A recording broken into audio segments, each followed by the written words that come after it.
ദാമ്പത്യ ജീവിതത്തിൽ ബന്ധങ്ങളിൽ ഏറ്റവും മനോഹരമാക്കുന്ന എന്താണെന്നറിയോ? അത് പൈസയല്ല, അത് കൊട്ടാരല്ല, സൗന്ദര്യമല്ല, മറിച്ച് പരസ്പരം പരിഗണിക്കുന്നതാ. ആ പരിഗണന നിങ്ങൾ കുടുംബത്തിൽ കൊടുത്തു നോക്കൂ, ജീവിതം ഏറ്റവും മനോഹരമാവും. എന്റെ ജീവിതത്തിൽ ഞാൻ ഏറ്റവും വലിയ പരിഗണന കൊടുക്കുന്നത് എന്റെ ഭാര്യക്കാണെന്ന് ഒരാണിനും അയാൾ എനിക്ക് പരിഗണന തരുന്നുണ്ടെന്ന് പെണ്ണിനും തോന്നിയാലുണ്ടല്ലോ, ഇത്ര മനോഹരമായ ഒരു ജീവിതം ഒരാൾക്ക് ദുനിയാവിൽ ജീവിക്കാൻ പറ്റൂല. അതിന് വലിയൊരു മനോഹാരിതല്ല.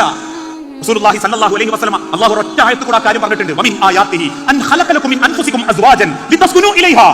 സമാധാനം കിട്ടാൻ നിങ്ങൾക്ക് നിങ്ങളിലുള്ള ഒരു ഇണയെ അല്ലാഹു കണ്ടെത്തി തന്നു എന്ന് പറഞ്ഞാൽ, പൂച്ചക്ക് പൂച്ചയാണ് ഇണ, നായക്ക് നായയാണ് ഇണ. പിന്നെ എന്തിനാ പടച്ചോ മനുഷ്യന് മനുഷ്യനാ ഇണ എന്ന് എടുത്തു പറഞ്ഞ്? ഒരു മനുഷ്യൻ മറ്റൊരു മനുഷ്യന് കൊടുക്കേണ്ട ഏറ്റവും വലിയ പദവി എന്താണെന്നറിയോ? മനുഷ്യൻ എന്ന പരിഗണനയാണ്. നിന്റെ ഓൾ എനിക്ക് ഭോഗിക്കാനുള്ള ഒരു അർത്ഥിക്കഷ്ണല്ല, എനിക്ക് വെച്ച് വളർത്താനുള്ള ഒരു കണ്ണുമൂക്കുള്ള സൃഷ്ടിയല്ല. എന്റെ ഭർത്താവ് എന്ന് പറഞ്ഞാൽ നായി നയിക്കുന്നത് പോലെ കൊണ്ടത്തരാനുള്ള ഒരു കാല് വെച്ച മൃഗം മാത്രമല്ല, ഒരു മനുഷ്യനാ, പച്ചക്കരലുള്ള ഒരു മനുഷ്യനാ. സ്നേഹം ആഗ്രഹിക്കുന്ന, തലോടൽ ആഗ്രഹിക്കുന്ന, പ്രേമവും കാരുണ്യവും ആഗ്രഹിക്കുന്ന ഒരാണും പെണ്ണുവാ. അത് കുടുംബത്തിനാ കൊടുക്കേണ്ടി. നാട്ടിലെ 100 പെണ്ണുങ്ങളെ പരിഗണിച്ചാലും കെട്ടിയോളെ പരിഗണിക്കാൻ ചിലർക്ക് പറ്റുന്നില്ല. നാട്ടിലെ 100 ആണുങ്ങൾക്ക് കണ്ണിന് രോമാഞ്ചം ഉണ്ടാക്കിയാലും ഒരു നല്ല വർത്താനം കൊണ്ട് കെട്ടിയോനൊരു രോമാഞ്ചം ഉണ്ടാക്കാൻ പറ്റുന്നില്ല. പിന്നെ എന്തിനാ അമ്മാരെ ഈ ഭംഗി? കുട്ടിയുടെ ഫേഷ്യൽ ക്രീം കൊണ്ടും ചോപ്പിച്ച ചൂണ്ടുകൊണ്ടും ആണുങ്ങൾ നിങ്ങളെ നോക്കുന്നുണ്ടോ? പൊട്ടനായതുകൊണ്ടാണ്. ഒരു പെണ്ണിന്റെ ഭംഗി ഭർത്താവിന്റെ മുഖത്തുള്ള സ്വൈര്യത്തിലും സമാധാനത്തിലുമാണ്. ആ പരിഗണന റസൂലുള്ളാഹി സ്വല്ലല്ലാഹു അലൈഹി വസല്ലം കൊടുത്തിട്ടുണ്ട്. നിങ്ങൾ ആലോചിച്ച് നോക്കി, ഒരു വലിയ യാത്ര കഴിഞ്ഞ് മടങ്ങി വരിക, സഹാബാക്കളൊക്കെ ക്ഷീണിതരാ. സഹാബത്ത് ഇങ്ങനെ ഒട്ടകപ്പുറത്ത് ക്ഷീണിച്ച് മദീന ലക്ഷ്യമാക്കി പുറപ്പെടുക. അള്ളാഹുവിന്റെ പ്രവാചകൻ സല്ലല്ലാഹു അലൈഹി വസല്ലമയുടെ മുൻപിൽ ഒട്ടകണ്ട്, നേരെ ബേക്കിൽ ആയിഷ ബീവിന്റെ ഒട്ടകണ്ട്. ആയിഷ റളിയല്ലാഹു തആല റസൂലുള്ളാഹിനെ വിവരം അറിയിച്ചു, നബിയേ എനിക്കൊന്ന് ആവശ്യം നിർവഹിക്കാനുണ്ട്, എനിക്കൊന്ന് ടോയ്ലറ്റ് അഥവാ മൂത്രമൊഴിക്കണമെന്നുണ്ട്. റസൂലുള്ളാഹി സല്ലല്ലാഹു അലൈഹി വസല്ലം വലിയ സൈന്യത്തെ അവിടെ നിർത്തിയിട്ട് പറഞ്ഞു, ആയിഷ ബീവിനെ കൈ പിടിച്ച് മറക്കുള്ളിൽ കൊണ്ടുപോയി മറന്റെ ഭാഗത്തേക്ക് കൊണ്ടുപോയി ഒരു മറട്ടിട്ട് കൊണ്ട് പറഞ്ഞു, ആയിഷ ഇങ്ങനെ നിർവഹിച്ചു പോരി, ഞാൻ ഇവിടെ ഉണ്ട്.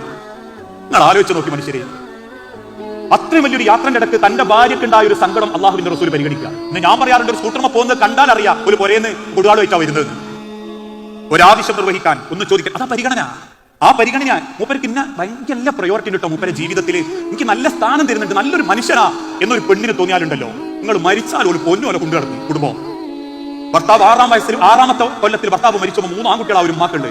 3ാമത്തേന് 26ാമത്തെ വയസ്സിൽ 3 എണ്ണത്തിന് കെട്ടിവെച്ച് വിട്ട് 26 കൊല്ലത്തിന് ശേഷം അന്ന് 24 വയസ്സ് മാത്രമുള്ള അമ്മ ഇന്ന് 50 വയസ്സ് കഴിഞ്ഞ അമ്മാനോട് കുടുംബക്കാർ ചോദിച്ചു, എനിക്ക് എവിടുന്ന് കിട്ടി സുലൈഖ ഇത്രക്ക് ധൈര്യം?